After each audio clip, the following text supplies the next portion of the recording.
Thank you all for coming. Really appreciate it. We are super excited to have Tim Greenway with us tonight. Tim's been a great friend of the gallery ever since we opened, and we thoroughly appreciate it. We love his work, and we were absolutely thrilled when Bruce Brown, our curator of photography, decided to curate this solo show of Tim's photography. Before I tell you about Tim, let me just, especially for the people watching online, tell you about the format. So Tim's going to talk here first, and then we're going to have a question and answer session. For the people that are watching online, you can type questions in the comments, and we'll read them here in the gallery. And I would encourage you to do so as you have them, because there's actually about a minute delay between us here in the gallery and the live stream. So if you wait until the end to type in a question, we may not see it because we may have ended a minute earlier. So Tim is originally from Minnesota and moved to Portland to attend the Salt Institute for Documentary Studies. He received his degree in photojournalism from Winona State University, and he's been in Maine now for almost 20 years. He's a fine art, editorial, and commercial photographer. And even if this is the first exhibition of his photography you've seen, you have undoubtedly seen his photography before, as he used to be a photographer for the Press Herald, and he is now the primary photographer for Maine Biz. Tim is also an assistant adjunct professor at the University of New England, where he's taught digital photography since 2016. In 2018, Tim launched his art career with a series entitled Mackworth Island Transformed, Rocks Reimagined. If you go on our website under virtual exhibitions, you can see that entire series. And we've also got a couple of photographs in our office area if you want to see them in person. And since then, Tim's work has been in numerous group exhibitions, including several here. And we couldn't be happier with this show, Refined Resurgence, and we'll let Tim explain the name. And now I'll turn things over to Tim, as I can't wait to hear what he has to say.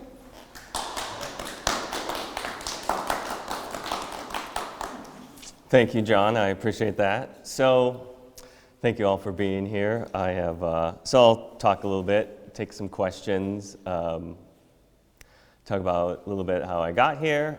John mentioned, the Mackworth Island photos. I'll talk a little bit about the journey to like being a commercial and editorial photographer and learning about the art world and such, and talk about, of course, this exhibit. And then, as I said, take some questions. But I want to thank some people here. Thank Cove Street and John and Kelly and Diamond for this opportunity. When Cove Street opened, in June 2019, it was like it's been a real game changer, not only for Portland, but really for photographers, because they have exhibits all the time here and working with Bruce. So from not only am I grateful for that, but then for the other photographers, I think it's great. And so I'm grateful for that and for this opportunity. And also, I don't think I ever told you guys this, but when the lockdown started, the end of March, things were kind of rough, and they contacted me and said, we want to do our first online exhibit, and we want it to be the Mackworth photos, which those photos were never exhibited here, but we wanted to do that online. And so that meant a lot during that time. So thank you very much for this opportunity. And then my guy, Bruce Brown. Bruce and I haven't known each other that long. We met at the end of 2017. And once again, to show him about these rock photos. And so I thank him for this opportunity, but also having the opportunity to do group shows here. And then also, I've been a part of other group exhibits elsewhere. So, and I'll talk about that again. And then another person I want to thank is Joe Della Valle, who can't be here because he's teaching tonight, but he's helped me out a lot personally and with this exhibit, from helping me select the photos to the layout, and this exhibit wouldn't have happened if it wasn't for him, so that's a shout out to you, Joe. And then to you folks for being here, I really appreciate it because this means a lot to me. This exhibit means a lot to me, and this talk means a lot to me. And so when 2019, when the first photography exhibit here that Bruce put on was Coastal Maine, and I'm not sure how many photographers, maybe there were 8 or 9, and I had my photos here on this wall, and I was like, oh, it was great, and there were all kinds of people, and I made this like pact or this goal, like I want to have a solo show here someday, and it was supposed to be in 2020, and of course the pandemic, happened, and it got pushed back, and didn't know what it was going to be or what I would photograph, but I'm grateful for this opportunity. So for you folks being here, it means a lot, and so this is nice. This photo here actually is called Mackworth Pipe Dreams, because when I would, years ago, long before there was Cove Street, I would take photos on the island and like daydream about doing art and having a talk. So this is one of the titles, which we'll talk about later. But so thank you all for being here. I am grateful. So I'll talk a little bit about how I got into photography, and then talk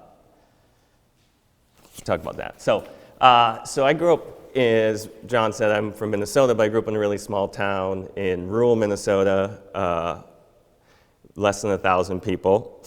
And I never was really into photography, but I was into videography and all kinds of other art. And I had a job working for the Department of Natural Resources, and I counted pheasants. And when the sun would come out, it was my job to travel like 20 miles per hour or less and count pheasants and like these other birds. And one day, I took my sister's point-and-shoot camera, and I started taking pictures of like the bridges. And it's not a real photogenic area, and it's flat, and there's corn and soybeans everywhere. But I started to see for the first time like that early morning light, and I kind of was hooked. I did a lot of theater in high school, and I went to college for acting, but I didn't want to. I switched soon after that, and they had a photojournalism program, and it just so happened that I started working for the newspaper, and so my background is photojournalism and editorial work, working for different newspapers, and one of the things I always wanted to live on the ocean, and so when I graduated high school, I went to college on the Mississippi River, and then I went and did an internship in Duluth, and I was tricking myself like that's Lake Superior, well, it was Lake Superior, but thinking that was the ocean, and then I moved to Appleton, Wisconsin, which is like near Door County, which has like the most lighthouses of any county, I think, in the country, and they have the Great Lakes and such. So I spent 5 years in Appleton working part-time at their paper, and I was pretty restless, so I would go on these road trips and camp by myself, and I had a Pontiac Aztec. Do you know what those are? And if you don't know, if you ever watched Breaking Bad, that's what he had. He didn't make the meth in there, but that's what he drove around. And so I would go see all these like state parks and camp and do photography, and I did that, and I worked part-time at the paper, and then on the last road trip, I came to Maine, and I knew a little bit about the SALT Institute for Documentary Studies, and I fell in love with Maine, and I spent a day in Portland, and I was 26, and I said, I'm going to move here a year later and go to SALT. So that's how I turned up here and finally made it to the ocean, and I lived up on Munjoy Hill for 16 years, and so photography has always been, a real passion, and so after SALT, I worked at different publications and did commercial work, and I do mostly commercial work now.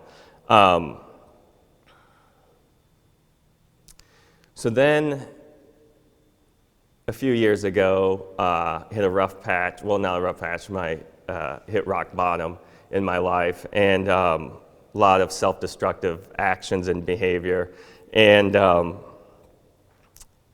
so that peaked, and I needed to make a decision. Do I want to keep on falling or make some real changes in my life? And this was just a few years ago, and I'm grateful that I did make those changes and did a lot of work on myself, and part of that was, part part of what helped me was going to Mackworth Island and taking these close-ups of the rocks, and it was a way to escape and do photography for myself because I was doing work for everyone else and through that lens of what's the story, what does the client want, all these things. And I wasn't doing any photography for myself, so a friend of mine said you need to do something for yourself, and I'd always kind of gone there. And so I started doing that, and that's when I started thinking about, I've always wanted to do this.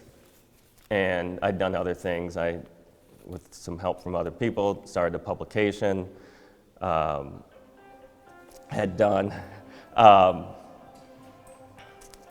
other publications, and then done editorial work and things like that. But I'd always wanted to do gallery work, always exhibit. And so I would daydream about that on Mackworth Island. And so I didn't know anything about photography. In 2017, the beginning of 2017, I decided that I was going to, pursue that. And I never did anything in 2017. In the end of 2017, I was like, I'm still going to pursue this. And I didn't know anything about the art world or anything like that. I knew about commercial work and editorial work. And so I met with Diane Hudson, who's here, who I had known through the editorial world and Portland Magazine, and I hadn't been to many galleries or anything like that. And so I met with her at Coffee by Design, and I said, I want to do this, and I have these photos, and so I showed her these photos, these rock photos, and she's like, oh, those are good, and she started telling me who to talk to, and she said, talk to Bruce Brown, and here are some other people to talk to. And I'd worked part-time at the Press-Herald. It had been a few years that I had not worked there, but I knew Bob Keyes, and he was somewhat of a friend of mine, so I met with him, and he gave me advice and confidence, because I didn't know if they were any good. So long story short there, I showed those photographs and to those folks, and so then they said, oh, it takes a couple of years to get a show, all these, this long time. So I started, this is an interesting story how like one thing can lead to another, where the city of Portland had seen a photo that I had taken for a group, just a photo of a large group of people at an event, a main business event at Ocean Gateway, and they liked the photo and they wanted to use it. So the city of Portland, so I met with someone there, and we talked about me doing photography for them. Well, I've never taken one photo for them, which is fine. But at the end of it, I said, oh yeah, and I got these photos, and I'd like to exhibit them somewhere, but, and she said, well, how about the City Hall Rotunda? And I said, well, I had seen that with like these not cages, but the fencing or that one. I didn't want to do that. And she said, well, if you can figure out a way to hang them that won't damage the walls. So I had all this anxiety of how to hang these on the walls. So, but what that did was, when I obviously figured that out, and some of you saw that, it took the photos from the computer. It's somewhat easy to create the work, but then taking it from your computer and getting it out there, you face rejection, you self-doubt, all these things. But what that did was it got some press, it got them out there, it got the connections. And the other thing that I did before that is I started going to a lot of gallery openings and a lot of exhibits, and leaving my comfort zone and getting out there and learning that the art world was about the artist too, and connecting with people even though it was uncomfortable, and that got easier.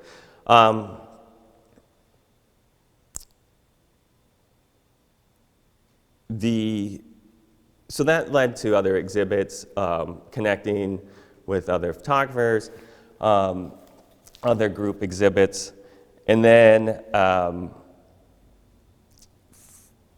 was 2019, and I knew I didn't want to be just the rock guy, just photographing rocks all the time, and I wanted to expand, and I was looking for a new photo project, and I don't know, we have some artists here, and for me, when I don't have something that I'm working on, I don't just want to go out and take pictures. I want to have somewhat of a purpose, something that's it's still freeing, but like a goal. And so I was restless, and I started, I thought I was going to do some night photography, so I spent time on top of parking garages. I went to Western Maine and did a lot of photography out there, like cement factories. I spent the 4th of July photographing. I went to a couple small towns and photographed 4th of July parades. So I was just kind of like mining or searching. You can't really, I don't know, I couldn't ever force it, like, well, this is what I'm going to do.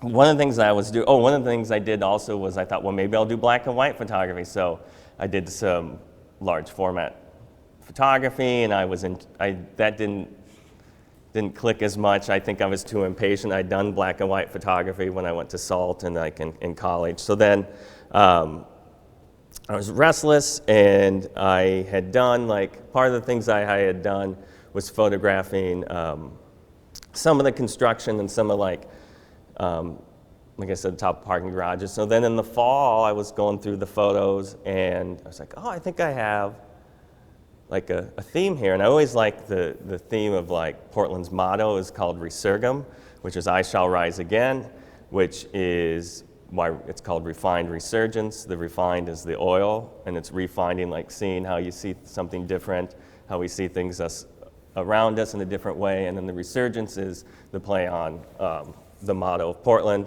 which Portland has burned a few times, but I think I'm not a historian, but I think it was actually when they were bombarded by the British years, obviously a long time ago. So I like that, and I like it also like how I changed my life. And so there was kind of a play on. So there's lots of meaning. Same with the title. So I was like, well, I kind of like this idea, and so I knew the photos were kind of working. And then actually there was a show right before the pandemic in 2020 in February. It was Portland 2020, and I had some of them out there. So I started photographing those, and then the oil tanks. I teach at UNE, and we have a faculty show, and so there was supposed to be a faculty show, and the theme was water, I believe. So I thought, well, I'll photograph the oil tanks, and it was loosely, and I guess because they're by the water, it was good. So anyway, of course, that got canceled, but I also, at the same time, 2 years ago, moved to South Portland and started seeing the oil tanks a lot more. And while I was on top of the parking garages, I was really interested in how they were juxtaposed through the Fore River and how that, and then so I spent more time in South Portland. I noticed how the tanks were like close to the high school and residential areas, and of course down by Bug Light, and how they were kind of spread out. And so I found that pretty interesting. And so that's kind of how I started, and then like I said, the show was canceled, and then I kind of knew I had this show. And I guess also what I wanted to do, by not doing the rocks and doing this, was I felt like I was more confident as a person and more confident as an artist, and I had something more that I wanted to say, because the rocks were very personal. It was a very personal time, and this was more of sharing, I guess, what I saw. And so the Refined Resurgence, that's what we have here, of course, and then outside it's a series of two exhibits that I would go out. Most of them were shot early in the morning with the really good light, or later on in the day, but mostly in the morning. I would go out, wake up, and if the light was good and I didn't have anything out, it's kind of therapeutic, because doing photography like this, it's a healthy escape. It's a way to for me to connect, with myself and spirituality and get my head on. So I would always go in the morning. So there's the Portland motto, Resurgam, I shall rise again, and then there's also the theme of the vertical growth. So you have, which is what's happening in Portland on the peninsula, the vertical growth. And then also, when you see around here, there's a lot of ladders.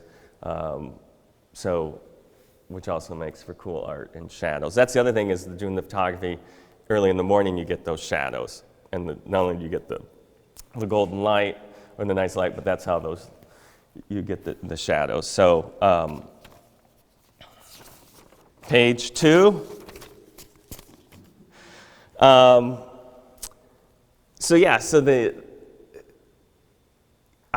There's the theme, what ties this all together is not only is it Portland and South Portland and it's in our backyard, but it's really a way to see, at least for me, was to make art out of some of what people may consider eyesores or maybe mundane or what we don't normally see. And the construction, when it's being done, may not be the most photogenic thing, but for me, that was and then maybe also to allow the viewer to see something that they can relate to. It's not photographs from a far off country or anything like that. It's literally our backyard. And I'd like to think that some of you probably drove by some of the places I did photos of.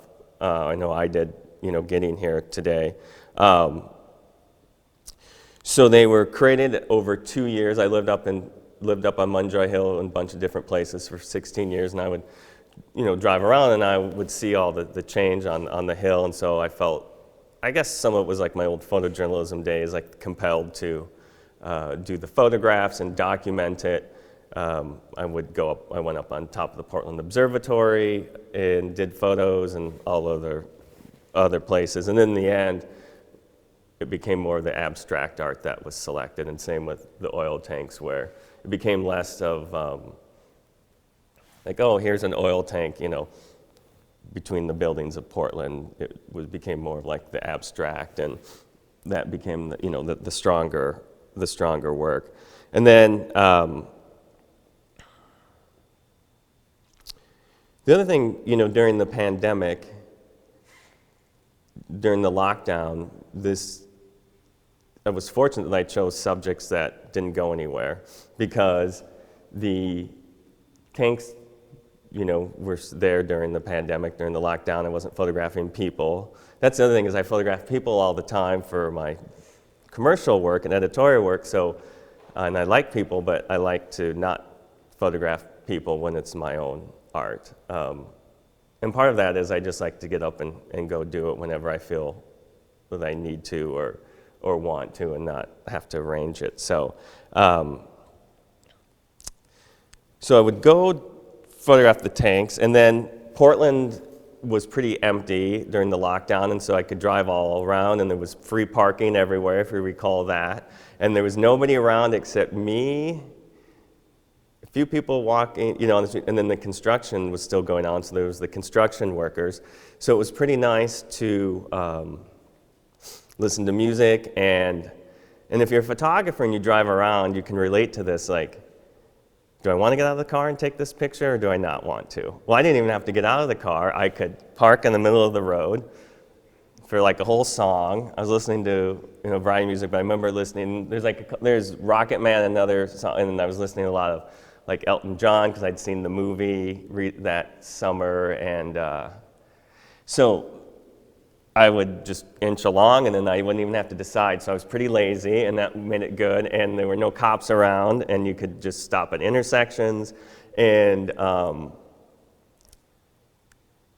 and then my style is, when it comes to doing the artwork, I don't like looking at the back of the camera when I'm doing my art photography. Like when I'm doing portraits, if I was going to do a portrait of you, like I'm looking at the light and I'm seeing what's in the background and how the lights are going. But when it comes to the art photography or shooting this stuff, I just fire away and shoot a lot, and then go through them later. The other thing then is people came back to Portland and saw the change of the peninsula and the views, and because everyone was away. So the other thing that I want to talk about is I'm asked a lot about like what kind of camera I use. It's just a digital camera. It's a Canon 5D Mark III. It's nothing fancy. And I use a 70 to 200 millimeter lens, which isn't fancy, and then with an extender. But what it does is it compresses everything. So, for example, this fence and the pole, or like this, am I allowed to move? Oh, good. So like this one is called The Little House on the Stairway, because I grew up in rural Minnesota near Walnut Grove, which is the home of Little House on the Prairie. And I was in the pageant, and I played Silas Rude in my acting days. And he had a crush on Laura, and his line was, Silas Rude, rude by name and rude by nature. So there you have some acting there. But Little House on the so this is taken from Veterans Memorial Bridge, and if you drive there, you can see it yourself. But it's later on in the evening. This is this photo, that photo, and then these two over there were taken July 20th of this year, and that's the last time I shot because I had to get my act together and get the show together. And then, but what happens is this long lens compresses everything, and so this makes it look like, so it looks like the house is a lot closer to the stairs. Same with this, the X, and really, like that one right there, the spiral. It looks like everything is closer together, so it compresses things. And plus, you can't get close to the tanks. And then, oh, of course, Lightning Mary. This is the Calvary Cemetery off Broadway, and there's quite a bit of space, but makes it look like. And most of these I didn't go back to shoot, but I went back to try and shoot that, and I stuck with the original. And then, so I use that compresses everything, and so nothing too fancy. And I knew that I wanted to have the tanks be on aluminum, and I knew about the aluminum because that's what the Mackworth Island photos were. And then I wanted to do the other photos on photo paper, print archival, and then frame them and stuff. So I'd go out early in the morning, and so I would make the rounds. Like there was construction at Main Med. So the first photo that I took, Pee-wee's big Main Med adventure, which is the bike in Main Med, which Main Med construction continues. So that was the first one I took. So there was Main Med, and then we have what's going down on 4th Street, on East 4th Street with the Wex buildings and all the glass, and then you have West Commercial Street, across, there were those going on. So I would make the rounds and document them and take thousands and thousands and thousands and thousands and thousands of photos to get them down to 37 photos here. So mostly I talked about how it was a peaceful experience and how it was a way for me to a healthy escape. But I did get yelled at one time, which was kind of odd. I was doing photos, and so sometimes the construction workers, early on I thought I'd get all the construction workers in there, and I then learned to stay farther back to a lot of respect for them, but also I wanted them, if I did have them in the photos, to be small amongst the girders and things like that. But one of the workers down at the end of 4th Street said, "Oh, I'd rather you not photograph me." I'm like, "Oh, okay." And it was fine. And then somebody from a house came running towards me, was like, "What are you doing here?" Blah, blah, blah. And I would go run at Planet Fitness down on Marginal Way. So I'm in my sweatpants. And "You're in your sweatpants? There's kids around here." It's 7 a.m. in the morning. And I'm like, "Oh." So that was that's the only time that I ever got any hassle. But it did change the way that I did photos. I was a little more subtle. But in the end, those photos didn't work out anyway, not those specific ones, but I didn't include a lot of people in the photos anyway. But yeah, but I drive by there and I was like, I'm not gonna be intimidated. I'm gonna go back there and continue to do photos. But I'd always look around and wait for this madman to run after me.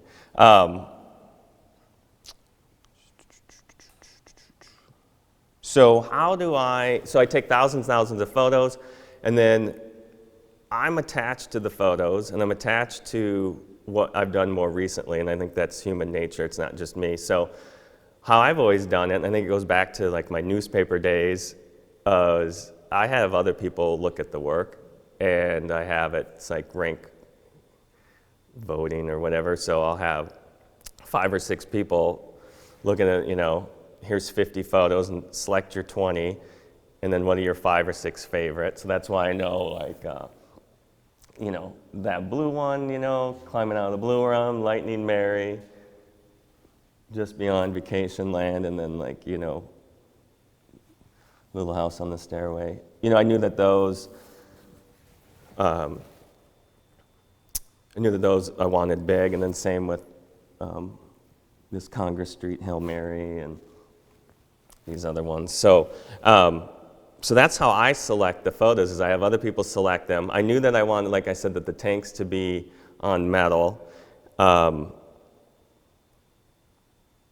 But I tried a lot of different things, like wide angle shots. I did a series, where Free Street is, where Aura and what is it, El Rayo? Well, do you remember, also this is a side note, do you remember that mural that used to be there? It was like it was like paper. And it was like 3D, like it messed with your eyes. Oh, that was really, of course that's not there anymore, but it's right there. And so for every month for like 13 months, I went on the top of that parking garage and shot this series. And I thought, well, this is going to be in the show. This is going to be big. Do you see it anywhere? No. So for me, I had to be flexible to like let and same with the hanging. Like I thought, which I'll talk about later, but I thought it was going to be one way, and I was going to cram everything in there, and you just have to let other people who know better. But the big thing is, so I went home.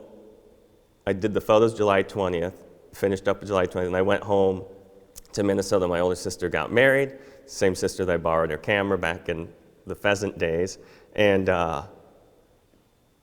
And so I had to work on this show, and I started getting feedback from people. And the original plan was for these photos to be on the outside wall, and then the construction to be on the inside.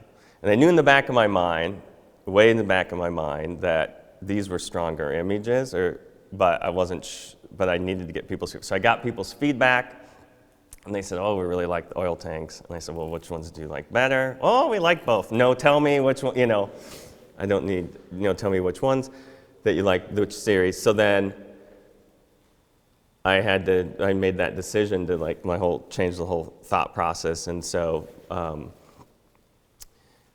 that's how that came to be. And then the other concern was there was COVID and the pandemic and shipping, and the first couple, I knew I wanted white frames on the outside. The aluminum just took longer. I knew where I wanted to get them, but they just took longer, and so I was concerned about that. But the frames, the places that I looked online,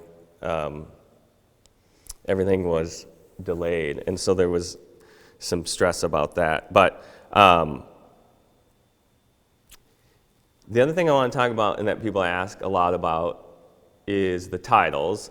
And I put a lot of thought in my titles, and I know that not all artists do, but I think it's a good way to share more about myself and what I'm trying to say.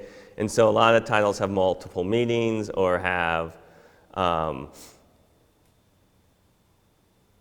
most of them have meaning to me, or have something or they have themes from other shows, or like the Mackworth Island shows. There was a photo called Blackout in the Blue Room, and this is called Climbing Out of the Blue Room, and the Blue Room was the publication that I had, and it's not about the publication, but more of a time in your life and what it means, and I like those themes coming together. A lot of them they're part of song lyrics or something that I've changed. Sometimes friends will tell me what the titles are, but I do put a lot of thought and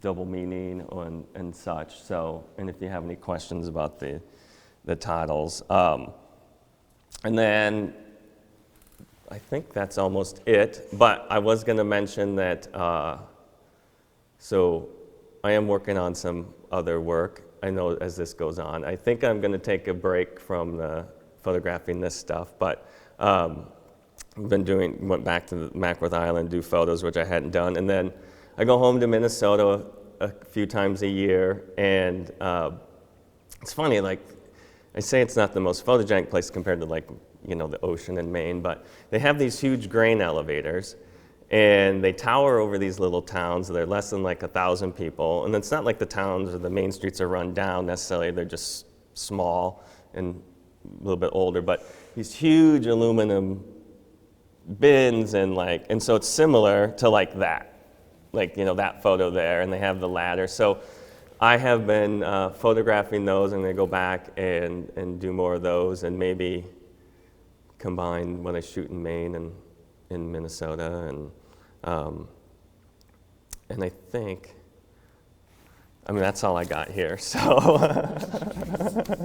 let's see how much time I talked for.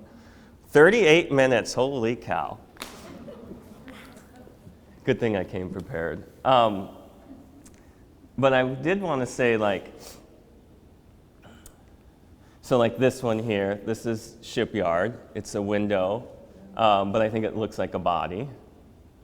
But, and that's how things like evolve. Like, I do have a regret, like, I should have shown the work to people sooner.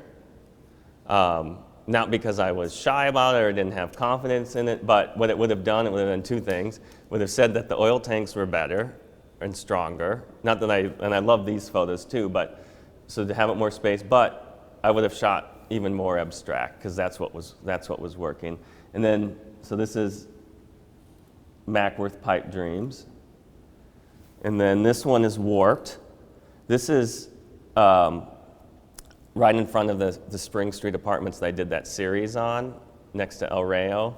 And you probably can relate to this too. Like, I almost didn't take that picture. I was not gonna swear, I told myself I wasn't gonna swear. I was in a bad mood, and I was grumpy, and I needed to eat. And I saw it, and I was like, I'm not gonna take it. And so, but I did, I took a series of it, and it turned out to be one of my favorites. And it's the fence that had been, obviously, and it's all about light. Photography is all about light, so the light hitting that. And then Congress Street, Hail Mary, is on the corner of Congress Street and Franklin at St. Vincent, right? And I would drive by there, and then what's reflected off of there is the construction, one of the places on Franklin. I don't know the names, but they're colorful and fancy. And so that's a door. And most of these photos aren't cropped. A lot of people ask that. Most of them aren't cropped, they're full frame unless they're like square. But this one is cropped because that's the bottom of a door, so there's more to it. But I went back there a couple times to get that. And most of the time you want, like I said, like this beautiful sunlight later on in the day, or later in the day or early in the morning. But this I knew I wanted gray for the reflection. And then, and I wanted the yellow, the people dressed in the yellow outfits to the construction workers. So yeah, there's a lot of religious things in there. I'm not into the organized religion, but I was raised Catholic, so maybe that's part of it and my upbringing. But so yeah, we have that one and the one behind you, and then a lot of Virgin Marys and stuff. So I think that's about it. Are there any questions?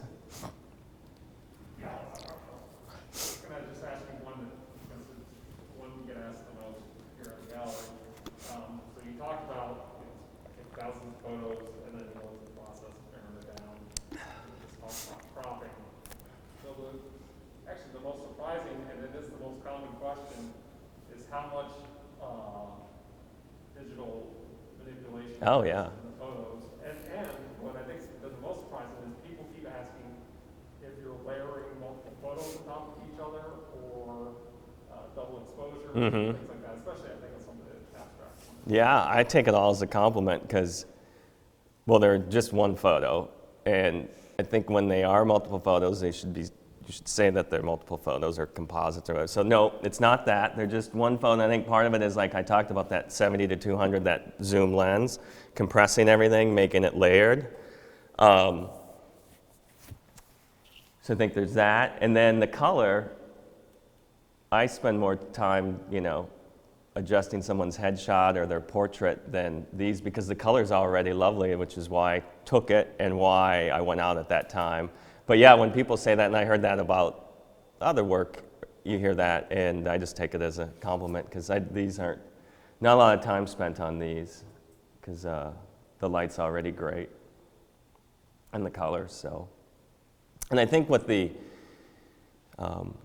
especially with the aluminum, because the way they're printed and they stick out from the wall like 3/4 of an inch, it gives it that kind of, not flat, that kind of 3D effect. So, yeah, I'm glad people like that and that will ask that. So. Did you ever shoot black and white? Yeah, so when I was in college, I worked, well, I went to school, In college, I worked part-time at the newspaper there, the daily newspaper, which is where I learned a lot of the, car accidents and portraits and all kinds of different things. So I did black and white photography there when it was past the deadline, and then in college. And then when I went to SALT in 2003, we did all that. And then 2 years ago, I tried it, and I used a larger format and messed around with that and didn't have the patience or it's a lot of time in the darkroom.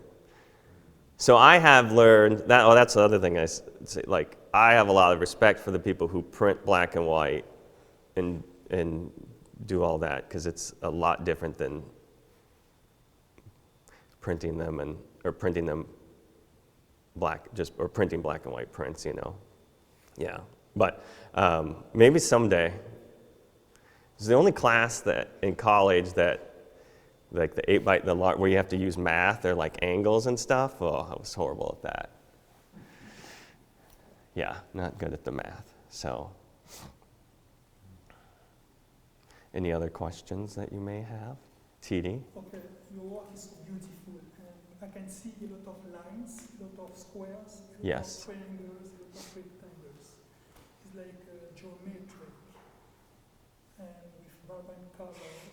And what I like also the most is the strong relation between light and shadow. That's so amazing. So I want to know, how do you see the world? What is the relationship you have with geometry? With what? Geometry. Oh, yeah. Yeah, I think it goes back to seeing a lot of art. I'm not an artist. I have a degree in photojournalism. Never studied artists. People say like, oh, do you know this photographer or this artist? And I have no clue. I don't pretend to know. But I look at a lot of art. And so I think that has helped change the way I do. You have to see it first to take, to create it. Like you have to see it to take the image. And then I don't know. How's that for an? I don't know. It's just how you see things.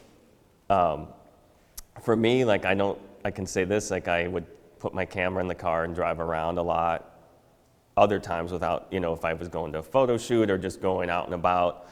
But then there's lots of times where I don't bring my camera because I have to turn my brain off because I'm always seeing like the light or shadows or things like that. So I have to not do that. Or if I go for hikes or whatever, a lot of times I just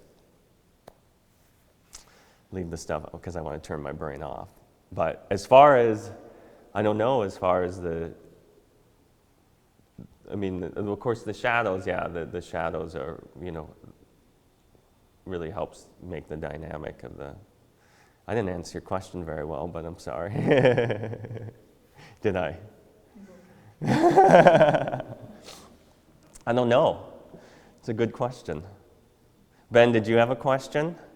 He asked it pretty much, but just to dial down a little bit further on the process of thousands of photos, that's pretty kind of random, but if you could say, like, in a series of this, you come upon this particular thing, it catches your eye, what's the ratio of shots of this sort of composition to get that? How many photos, how many images? How many create to choose one? to choose that Yeah. particular one of that scenario, not the whole exhibit, but this particular one. So I come across there, yeah, so I'm walking there and I see it from the bridge, and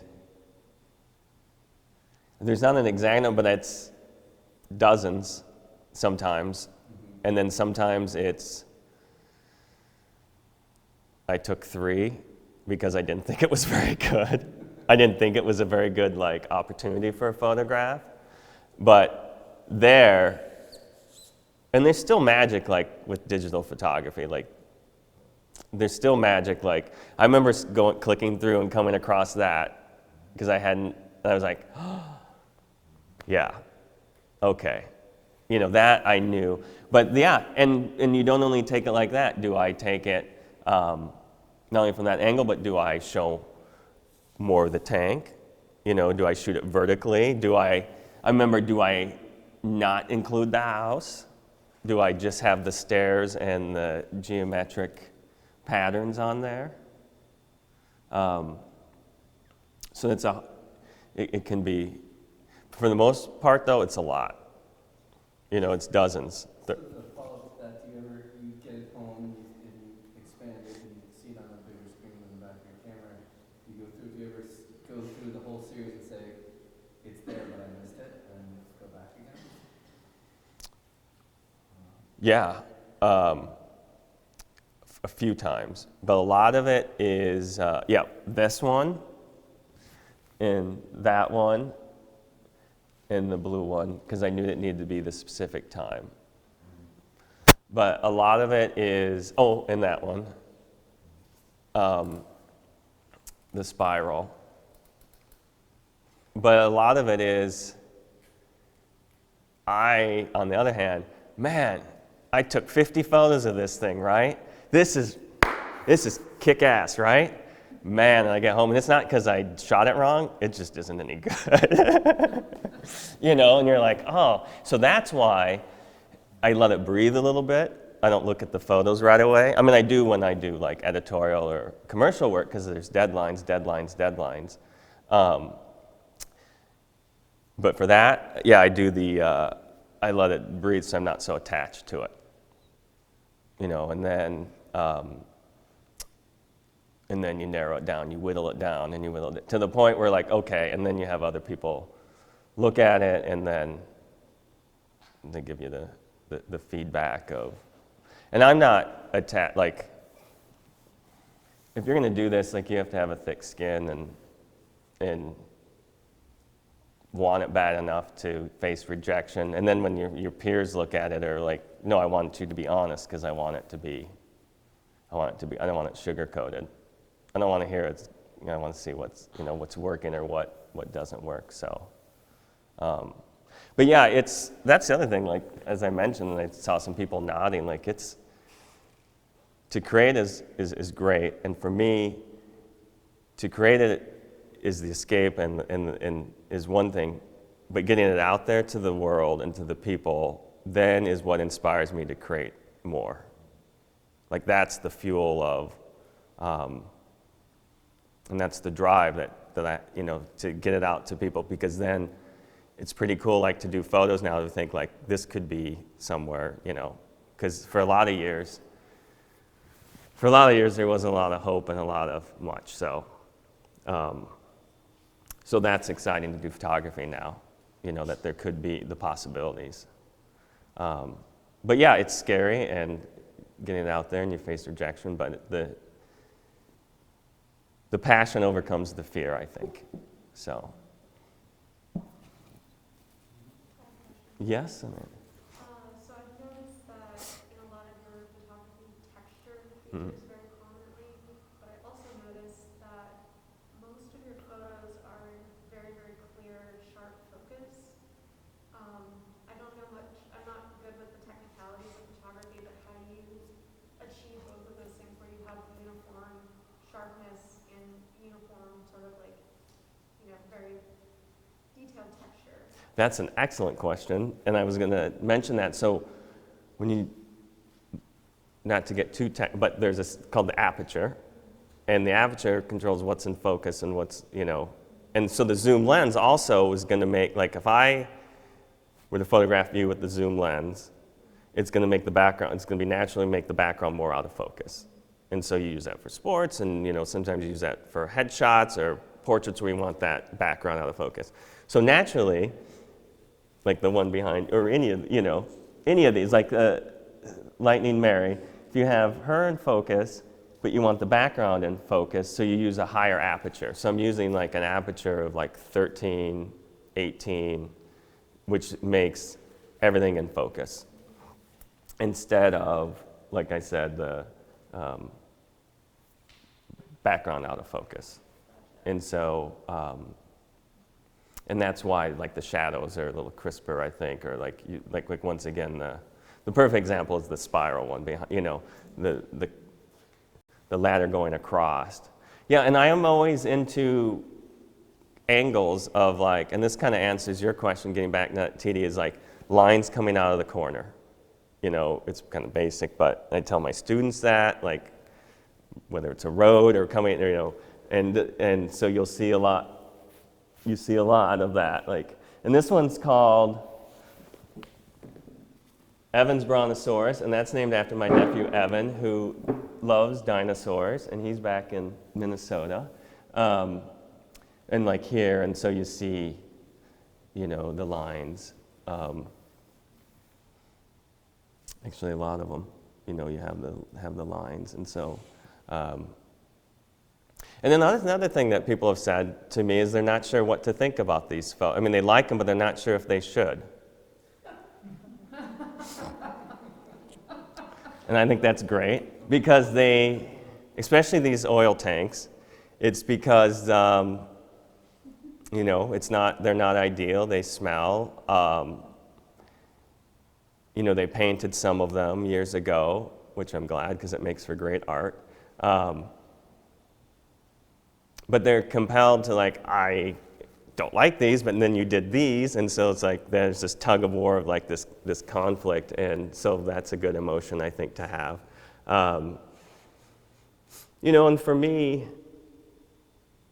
it's not super political, but there is something like to be said about the tanks and the land there, and someday I'm sure we'll figure out how to not need oil, and that they'll be gone. Maybe my lifetime, maybe not. And then they'll develop the other side of the Fort River, and it will be, the change. And change is going to happen. And, people say, well, I've thought a lot about it, writing the artist statement and such. And yeah, I'm torn. It's a tug of war inside. Like, change is going to happen, but what we give up for it. And so it's good and bad. And then, but hopefully, like, we'll see the world around us, and at least with this series, in a different way, whether it's the oil tanks or the construction, or things literally in our backyard, or maybe we'll be somehow equate to be more open to each other and see the beauty in those things. Yes? Why do you not like to photograph people? Well, I do it all the time for my job, for the commercial side. And I think, honestly, I just like to go and get lost in my head. It's a healthy escape, and I don't want to talk to anybody. And I just go, whether it's on Mackworth Island, or it's photographing oil tanks, or whatever. I think it's just, and it's part convenience. I don't have to line up, and if I wake up in the morning, like, I need to go create and get away and do something for myself. So, but if you go to my website, timgreenway.com, there's a plug there. Creative name, huh? There's all kinds of people. Environmental portraits of people, headshots, sports, all kinds of stuff. Well, you do have the statues. I do have that, and they didn't talk back to me, so that's good. There's something remote about your work anyway, I think, to me anyway. Maybe it's the distance that you use to make the photograph. Yes. Not as, that's a good point. Tim, I'm wondering if you found differently doing this series than you did the Mackworth Island. I mean, it's a totally different subject matter, but you kind of answered that just now, saying Yeah, because such a different time in my life. Like Mackworth was a time where I was trying to change my life, you know, and that's why it was called Mackworth Island Transform. You know, it was like, that was the play on words. So yeah, it was completely different, you know what I mean? So,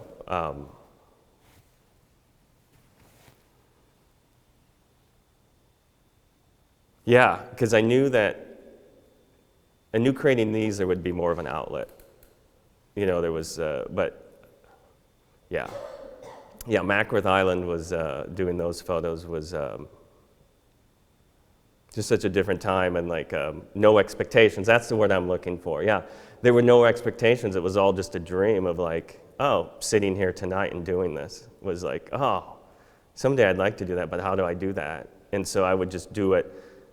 I did the photos on Mackworth for myself and like as a total escape. Where here, like there was expectations.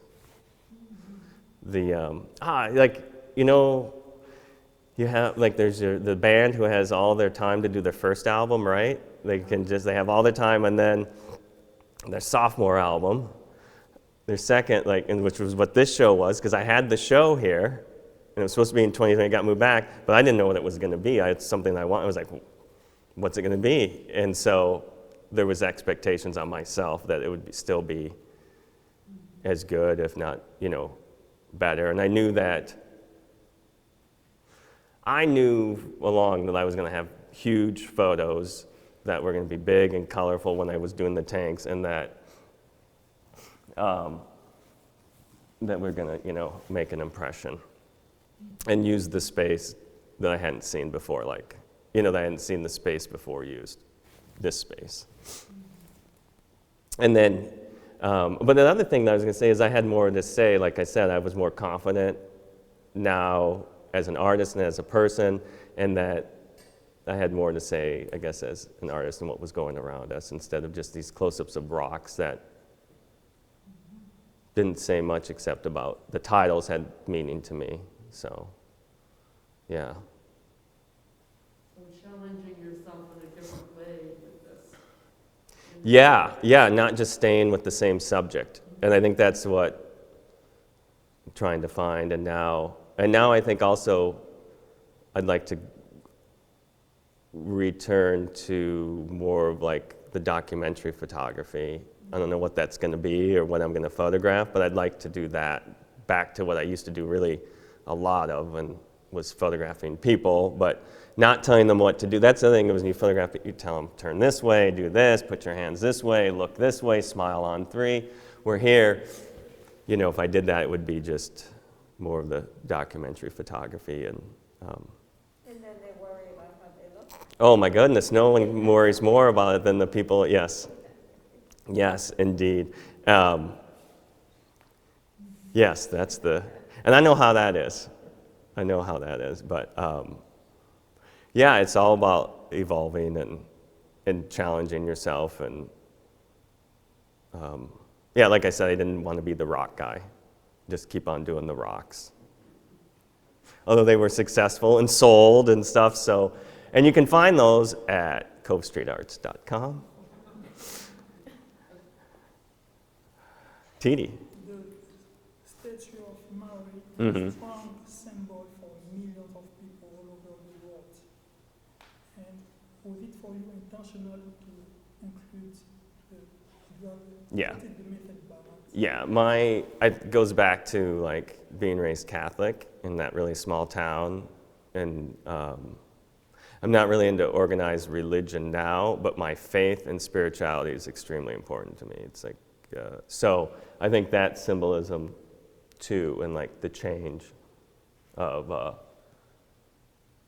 my life and such. So yeah, I think that it's fitting. And this idea of, like I said, the ladders and transforming and rising again and all that, all those things are all the themes of what I'm into. And like,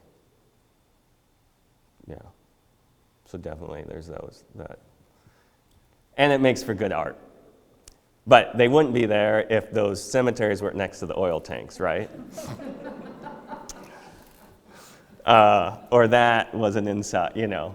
In the end, it's all about the art. Like, there's, you know, so many photos, like originally it was going to, there was, you know, you have the construction and then like a ship coming in, but it didn't, in the end, it was more of these abstraction photos. So, but it's something that I have, like for 2 years I photographed a lot of what the city looked like for 2 years, you know, during the pandemic, and so it's archived. Lots of North Street Park and,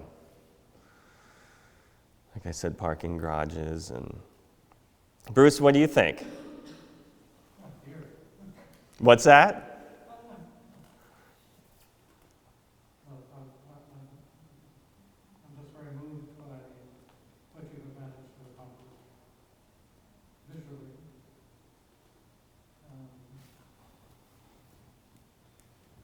In so many ways.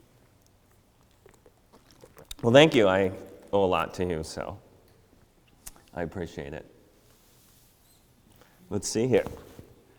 Holy cow, it's been an hour. Are there any other questions that you have? Yes, Ben? Just one last one, getting back to the whole depth of field aperture question that we talked about a little while ago.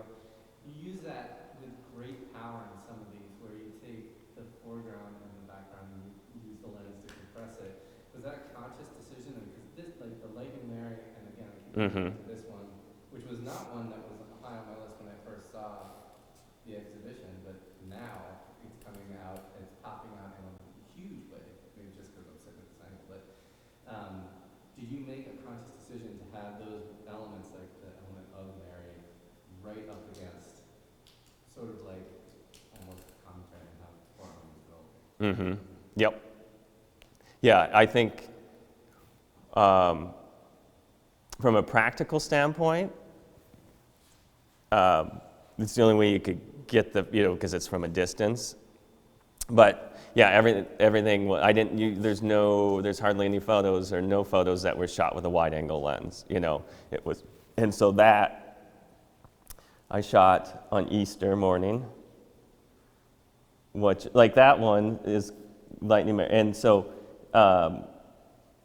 I knew that I wanted that orange streak there, and I knew that I didn't want any of the bottom. I just wanted, and so, yep, it was a conscious. And sometimes, as you know, like there's accidents. They're like, oh, wow, I didn't expect that. But, or like the one behind you, limp, and the one below, like the one above limp. I knew that I wanted it to look like it was all one piece. You know, like those trees are quite a bit of distance, but it just, like I said, makes everything layered. And yes, when I did those Mackworth Island rock photos, I used a 50 millimeter, and they were all close-ups, somewhat close-ups, and so I spent a lot of time like this. And then this series, I spent a lot of time, you know, same camera, but completely different lens, not looking down, but looking up. Yeah, so that was a very conscious effort. But like I said, it was also through being practical, because, well, the other thing is, if even like with the construction photos, like when you get close to a building and you shoot at wide angle, or even it starts to warp, or even if it's not wide angle, and you use the lens, like here, both of these, you had to be further enough back to shoot it straight, so it didn't, you know. And then when you're shooting out of your car, Ben, you know, when you're lazy, no, you know, during the lockdown, you're cruising around and you're shooting out your car window. Listen to some Rocket Man by Elton John.